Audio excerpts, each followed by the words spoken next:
கற்பனை கடந்த ஜோதி கருணையே உருவமாகி அற்புத கோலம் நீடி அருமறை சிரத்தின் மேலாம் சிற்பர வியோமமாகும் திருச்சிற்றம்பலத்துள் நின்று பொற்புடன் நடஞ்செய்கின்ற பூங்கடல் போற்றி போற்றி. எல்லாமல்ல அம்மையப்பனாக விளங்கக்கூடிய மீனாட்சி அம்பிகா சமேத சுந்தரேஸ்வர பெருமானுடைய திருவடிகளை வணங்கி என்னுடைய உபாசனை தேவதை ஸ்ரீ ஸ்ரீ வாராகி அம்பாளுடைய மலரடிகளையும் என்னுடைய குருநாதரையும் வணங்கி உலகம் முழுவதும் வாழக்கூடிய ஸ்ரீ குபேரன் டிவி நேயர்கள் அனைவருக்கும் உங்கள் தாம்பரம் ஸ்ரீ வாராகி ஈசனேசன் சுவாமிகளுடைய நல்லாசிகள் வாழ்த்துக்கள். ஜெய் வாராகி, ஜெய் ஜெய் வாராகி. உலகம் முழுவதும் வாழக்கூடிய அன்பு நேயர்களே, எனதருமை பக்தர்களே, உங்களில் நிறைய அன்பர்கள் என்னிடத்தில் கேட்ட கேள்விக்கு தான் நம்ம பதில் சொல்ல போகிறேன்.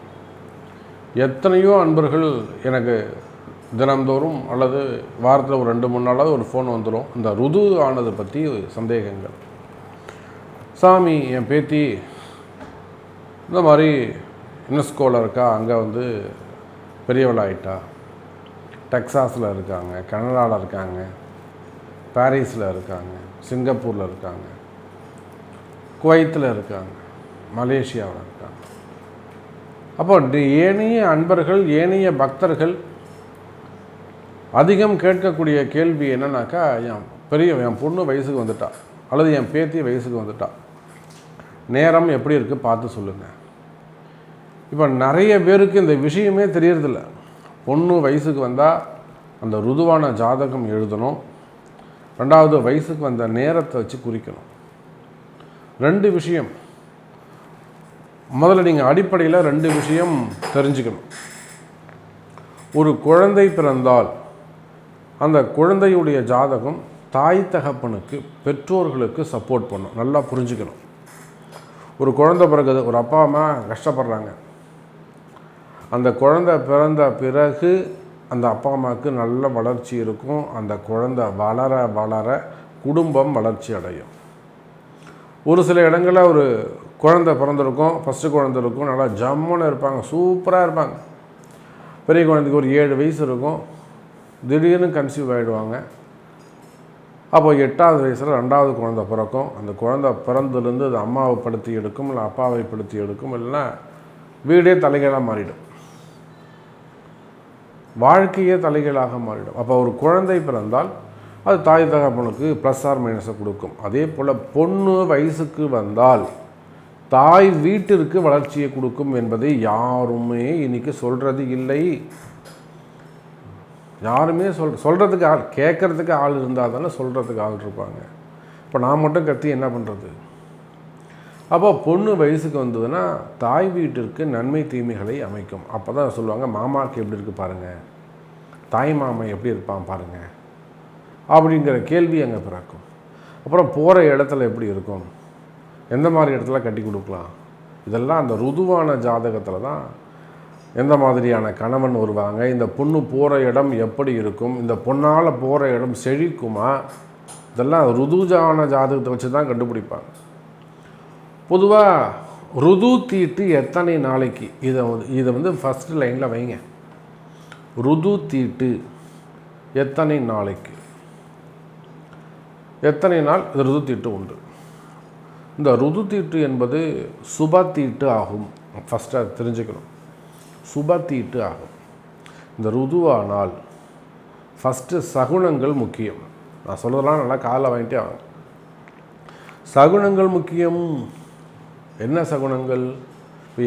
இப்போ கஸ்டமர் என்கிட்ட ஒரு கிளைண்ட்டு சொல்கிறாங்கன்னா, ஒரு அம்மா பேசுகிறாங்கன்னா, நான் அவங்கள்ட்ட கேட்பேன், இல்லை சாமி என் பொண்ணு சொன்னான்னா கேட்கல, இல்லைம்மா அவங்கள நேரடியாக என்கிட்ட பேச சொல்லுங்கம்மான்னு சொல்லிட்டு வச்சுருவேன். அப்போ என்னென்னா, ஒரு பொண்ணு வயசுக்கு வராங்க, ஒரு குழந்தை, அது வயசுக்கு வரக்கூடிய நேரம் ஃபஸ்ட்டு எத்தனை மணிக்கு, காத்தாலையா, மதியானமா, ராத்திரியா, சாயந்தரமா, அது என்ன கிழமை, திங்கக்கிழமை ஓகே, புதன்கிழமை ஓகே, வியாழக்கிழமை ஓகே, வெள்ளிக்கிழமை ஓகே, சப்போஸ் செவ்வாய்க்கிழமையாக இருக்குது, சனிக்கிழமையாக இருக்குது, ஞாயிற்றுக்கிழமையாக இருக்குது. அப்போ அதுக்கு என்ன பரிகாரம்? சனிக்கிழமையில் வயசுக்கு வந்துட்டாங்க சாமி. வயசுக்கு வர்றது எப்போ வரும் நம்ம கையில் இல்லை. அது அந்த குழந்தையுடைய விதிப்படி, ஜாதக கர்மா அப்படி அது நடக்கும். நாம் போய் நாளைக்கு வந்து வயசுக்கு வந்துடலாம் சொல்ல முடியும்? இப்போ கூட ஒரு 5ஆவது படிக்கிற குழந்தை வயசுக்கு வந்துடுச்சு என்ன பண்ண முடியும்? அது அவங்க அம்மாவுடைய ஜெனட்டிக் என்னவோ அது அப்படி தான் நடக்கும். அது தாய் எப்படியோ அது அப்படி தான் செய். அப்போது ஒரு குழந்தை வயசுக்கு வந்ததுன்னா நான் கேட்பேன், என்றைக்கு வயசுக்கு வந்தாங்கம்மா, என்ன கிழமையில் வந்தாங்க, எந்த நேரத்தில் வந்தாங்க, அது ராகுகாலம், யமகண்டம், ஹோரைகள், இதெல்லாம் கொஞ்சம் கனெக்ட் பண்ணுவேன். யார் பார்த்தாங்கன்னு கேட்பேன். முதல்ல நான் தான் கேட்பேன், யார் பார்த்தாங்க? பாப்பாவாக பார்த்து சொல்லித்தா. சரி, பாப்பா பார்க்கட்டும். அது போய் யார்கிட்ட சொல்லித்து? சுமங்கலிகிட்ட சொல்லிக்கிட்டா, ஸ்கூல் ஆயாமாட்ட சொல்லித்தா, அந்த ஆயாமா சுமங்கலியா, அல்லது டீச்சர்கிட்ட சொல்லித்தா, டீச்சர் வந்து கன்னியா பொண்ணா, கல்யாணம் ஆகாத பொண்ணா, இப்படி நிறைய சகுனங்கள் உண்டு. அது யார் பார்க்குறாங்கங்கிறதுக்கு ஒரு அர்த்தம் உண்டு, அதுக்கு ஒரு மதிப்பு உண்டு, அதுக்கு ஒரு சடங்கு உண்டு. அதே போல் அவங்க போய் யார்கிட்ட ரெண்டாவது கன்ஃபார்ம் பண்ணுறாங்க. இப்போது ஒரு உதாரணத்துக்கு சொல்கிறேனே, ஒரு 5 மணிக்கு ஸ்கூலில் பார்த்துட்டு கம்முன்னு விட்டுரும். அதுக்கப்புறம் அவங்க அம்மா பார்ப்பாங்க, அது பார்த்துட்டு உறுதிப்படுத்துவாங்க. இப்போ யார் பார்த்து உறுதிப்படுத்துகிறாங்களோ அதுதான் நேரம், கன்ஃபார்ம் பண்ணுறது தான் நேரம். இப்படி நிறைய சகுனங்கள்லாம் அதில் வந்து இருக்குது. அப்போது பொதுவாக இந்த ருதுவானால் சகுனங்கள் பார்க்க வேண்டும். நிறைய பிராயச்சித்தம் இருக்குது அதுக்கு. அதே போல் அந்த கிழமைக்கும் நட்சத்திரத்துக்கும், மெயினாக அந்த நட்சத்திரம் உண்டு, அந்த நட்சத்திரத்துக்கு பரிகாரங்கள் உண்டு. அசுப நட்சத்திரங்கள் இருக்கக்கூடாது. அப்போ அதெல்லாம் நிறைய சகுனங்கள் உண்டு. இந்த சுபத்தீட்டு என்பது 5 நாள் உண்டு. என்றைக்கு வயசுக்கு வராங்களோ, நீங்கள் என்றைக்கு பார்க்குறீங்களோ அன்னிலேருந்து 5 நாள் கணக்கு உண்டு. அன்பு பெற்றோர்களே, கன்னித்தீட்டு பயங்கர திருஷ்டி, நல்லா ஞாபகம் வச்சுக்கோங்க. அந்த கன்னித்தீட்டு என்பது குழந்தைய நம்ம ஒரு 10 நாளைக்கு வெளியிலே அனுப்பக்கூடாது.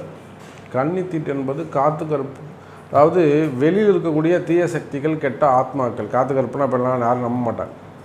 கெட்ட ஆவிகள் என்ன, துர்மரணங்கள் நிகழ்ந்து அகால மரணம் அடையுது, போகும்போது ஆக்சிடெண்ட்டில் போயிடுறது, தூக்குமாடி, இதெல்லாம் ஊரில் சுற்றின்னு இருக்கும்.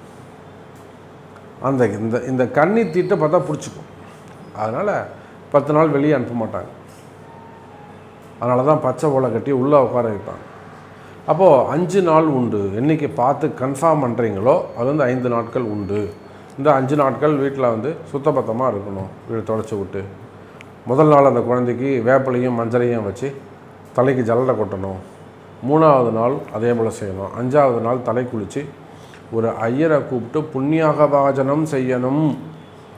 கட்டாயம் நீங்கள் எந்த கேஸ்டாக இருந்தாலும், எந்த பிரிவினராக இருந்தாலும் 5ஆவது நாள் கட்டாயம் அந்த புண்ணியாகவாஜனம் செய்யணும்.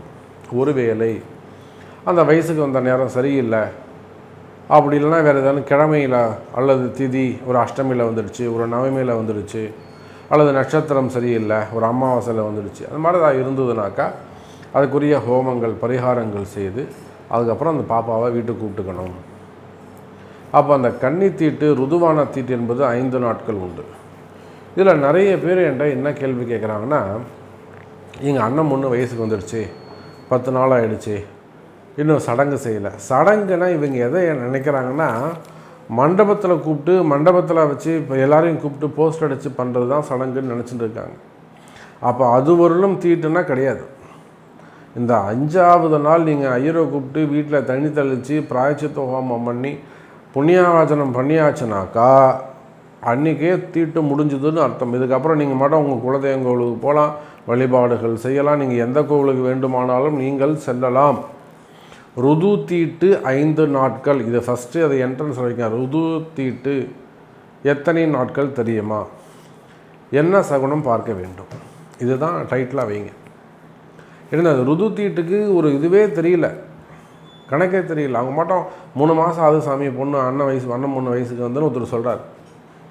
அப்பா அது 5 நாள்லேயே முடிஞ்சு போச்சுப்பா, உனக்கு ஐயர் வச்சு புண்ணியாஜனம் பண்ணியாச்சா? பண்ணியாச்சு சாமி.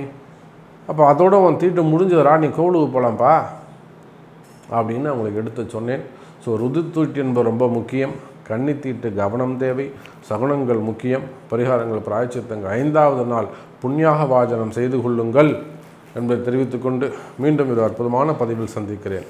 ஜெயவராகி. உலகம் முழுவதும் வாழக்கூடிய அன்பு பக்தர்களே, எல்லாம் வல்ல நம் அன்னையாக விளங்கக்கூடிய அன்னை வாராகி தேவிக்கு வாராகி பீடம், வாராகி ஆசிரமம் அமைக்க வேண்டும் என்பதுதான் நம்மளுடைய நோக்கம். அதற்காக வாராகி ஆலயம் கட்டுவதற்காக இடம் தேடிக் கொண்டிருக்கின்றோம். அதனுடைய திருப்பணிகள். அப்போது நாங்கள் தேடக்கூடிய இடம், கொடுக்கக்கூடிய தகுதி உங்களுக்கு இருக்குமே. ஆனால் நான் தர சாமி, இந்த இடத்துல கட்டிக்கோங்க, நான் உங்களுக்கு வாங்கி தர சாமி, உங்களுடைய இடத்தில் அந்த வாராகி ஆலயம் அமைய வேண்டும் என்று சொன்னால் எம்மை தொடர்பு கொள்ளுங்கள் என்பதை தெரிவித்துக்கொண்டு மீண்டும் வேறொரு அற்புதமான சந்திப்பில் சந்திக்கிறேன். அதுவரை உங்களிடமிருந்து விடைபெறுவது உங்கள் தாம்பரம் ஸ்ரீ வாராகி ஈசனேசன். ஜெய் வாராகி. ஜெய் ஜெய் வாராகி. ஸ்ரீ குபேரன் டிவியை பார்த்தமைக்கு நன்றிகள். மேலும் இது போன்ற தகவல்களை தெரிந்து கொள்ள ஸ்ரீ குபேரன் டிவியை சப்ஸ்கிரைப் செய்யுங்கள். மறக்காமல் பெல் ஐக்கானை கிளிக் செய்யுங்கள்.